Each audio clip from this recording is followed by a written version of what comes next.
Dunia pendidikan kembali berduka. Tindakan kekerasan di institusi pendidikan kembali merenggut nyawa. Siswa yang seharusnya menimba ilmu tetapi malah meregang nyawa di sekolahnya. Mirisnya, pelaku adalah pendidik yang seharusnya mencerdaskan bangsa. Kisah pilu pun datang dari seorang siswa di SMP Negeri 1 Sinembah Tanjung Muda Hilir, Kabupaten Deli Serdang, Sumatera Utara. Siswa berusia 14 tahun itu tewas dan diduga lantaran dihukum oleh sang guru, yakni diminta untuk melakukan squat jump sebanyak 100 kali. Siswa berinisial RSS itu meninggal dunia pada 26 September 2024 atau kurang lebih sepekan setelah mendapatkan hukuman dari guru mata pelajaran agama. Suasana duka mengiringi proses pemakaman RSS. Menurut ibu korban, putranya dihukum sang guru pada tanggal 19 September lalu lantaran tidak bisa menghafal apa yang disuruh oleh gurunya. Sepulang dari sekolah, korban mengeluh kesakitan pada bagian kaki akibat harus menjalani hukuman. Dan keesokan harinya, sang anak mengalami demam tinggi serta mengeluh semakin tak enak badan. Korban kemudian dibawa untuk berobat hingga akhirnya pada 26 September. Lalu, korban dinyatakan meninggal setelah menjalani perawatan di rumah sakit. Jadi anak saya waktu masih sakit, dia bilang, "Mak, aku kakiku sakit sekali, penjarakanlah gurunya itu, Mak, biar jangan dia biasa begitu." Jadi kami memohon kepada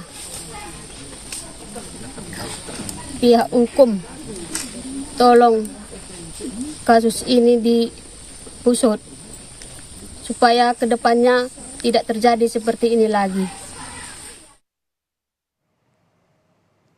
Sementara itu, Kepala Sekolah SMP Negeri 1 STM Hilir mengaku kecolongan atas adanya hukuman fisik yang diberikan oleh guru kepada siswanya. Ia pun menyatakan tidak membenarkan hukuman squat jump.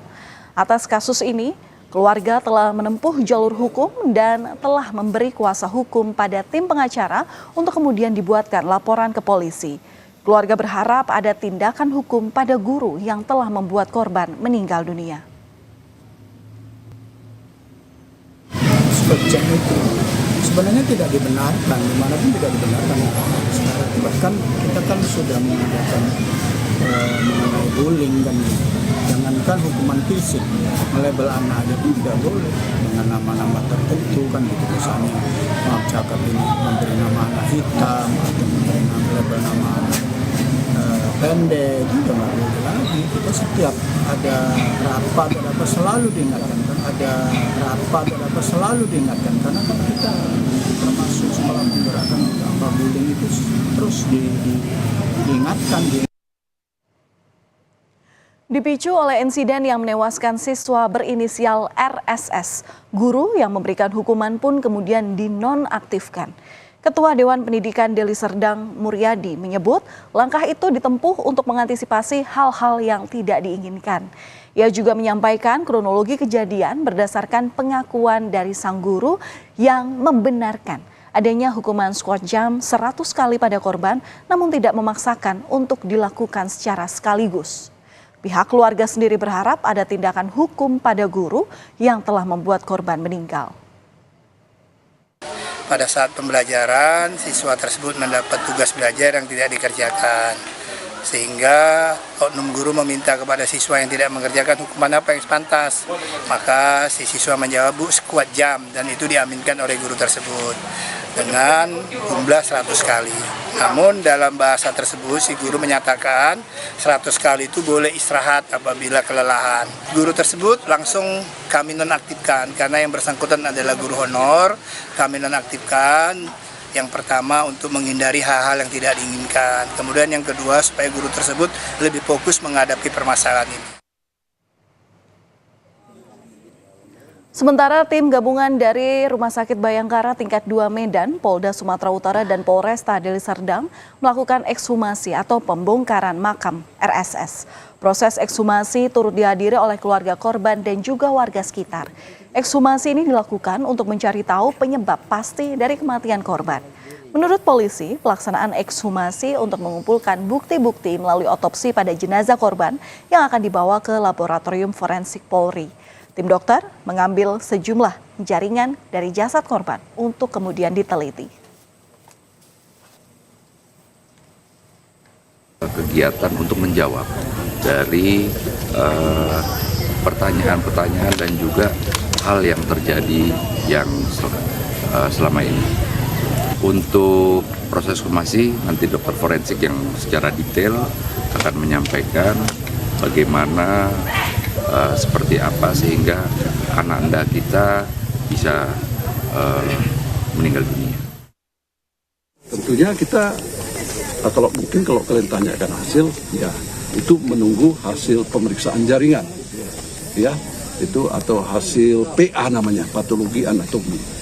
Yang biasanya kami kirim itu jaringan ke laboratorium patologi anatomi di Fakultas Kedokteran Universitas Sumatera Utara. Terkait penyakit penyerta itu tidak bisa diungkap, belum bisa? Oh, belum bisa. Ya, kita terlalu awal, terlalu dini ya membicarakan itu. Tentu menunggu hasil dari PA. Yang saya bilang PA itu apa namanya? Patologi anatomi. Saudara, belum habis rasa pilu melihat kasus kematian siswa akibat dihukum squat jam 100 kali. Kabar duka dari dunia pendidikan kembali datang dari Blitar, Jawa Timur. Seorang santri meninggal dunia diduga akibat ulah dari salah satu pendamping pondok pesantren tempat ia menuntut ilmu sehari-harinya. Korban di sini berinisial KAF tewas setelah dilempar papan kayu yang berpaku yang kemudian mengenai kepala siswa. Korban kemudian dibawa ke Rumah Sakit Umum Daerah Srengat untuk penanganan pertama dan sempat dirujuk ke salah satu rumah sakit Kediri, namun nyawa korban tak tertolong. Kepergian korban KAF menyisakan duka mendalam bagi keluarga. Meski menilai apa yang dialami korban bukanlah hal yang wajar, namun nenek korban mengaku kini hanya bisa pasrah dan ikhlas dengan kepergian cucunya. Namun, nenek korban tidak keberatan jika insiden yang dialami cucunya yang masih berusia 13 tahun itu diselidiki oleh polisi. Itu sebenarnya ya nggak terima karena itu menurut gimana teman-temannya memang dilimpar, bukan dipukul. Saya menerima ikhlas dengan apa adanya. Terus sebelum saya tahu itu sudah diantar ke rumah sakit. Jadi menerima apa adanya gitu karena sudah takdir. Kita ini sebagai orang tua sebenarnya juga nggak terima lah. Akhirnya anaknya dicabut itu langsung pingsan, langsung jatuh. Sesudah itu sama ustadznya diantar ke rumah sakit. Saya jam 7 dipanggil katanya cucu saya di IGD. Saya langsung ke sana itu sudah koma, memang ya segitu dalamnya. Menurut polisi, pendamping pondok pesantren melempar papan kayu berpaku ini saat tengah mengingatkan para santri untuk beribadah di pagi hari. Namun korban yang saat itu tengah melintas yang justru menjadi sasaran. Tak lama usai terkena papan kayu berpaku pada 15 September lalu, korban langsung tak sadarkan diri. Pagi itu sekitar jam 6 atau jam 7, santri itu diingatkan oleh salah satu ustadznya untuk segera mandi karena ada jam kunjungan dari orang tuanya dan sholat duha. Karena santri tersebut tidak segera meninggalkan mainnya, kemudian ustadz tersebut mengambil kayu dan dilemparkan ke santri tersebut. Nah, kebetulan pada saat itu korban lewat. Nah, akhirnya korban itu lewat dan mengenai kepala bagian belakang kayu tersebut ada pakunya. Nah, usai meninggalnya KAF, UPT PPA Kabupaten Blitar mendatangi keluarga korban. Unit PPA menawarkan pendampingan hukum dan psikologis keluarga korban. Hal itu dilakukan untuk mencegah keluarga agar tidak trauma, khususnya kepada adik korban. Unit PPA juga berharap agar proses hukum terus berlanjut sebagaimana mestinya. ketika itu kekerasan baik disengaja atau tidak itu kan pidana. Jadi harapannya bahwa ketika ada proses-proses yang sudah disepakati oleh keluarga, namun demikian kami berharap bahwa kekerasan di pondok itu bisa dicari solusi terbaik lah, harusnya ke proses hukum. Dan Polres Blitar Kota akhirnya menaikkan kasus tewasnya santri akibat lemparan kayu berpapan atau berpaku ini ke tahap penyidikan. Polisi akhirnya membuat laporan sendiri setelah kasus tersebut masuk dalam delik umum.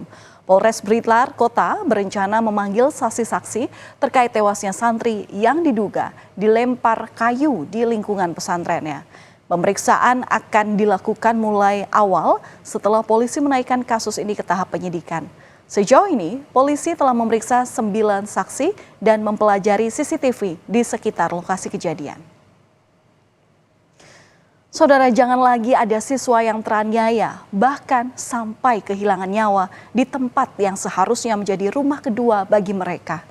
Ya, inilah harapan kita semua agar tak kembali terjadi kasus kekerasan terhadap siswa, apalagi melibatkan para guru yang semestinya menjadi teladan.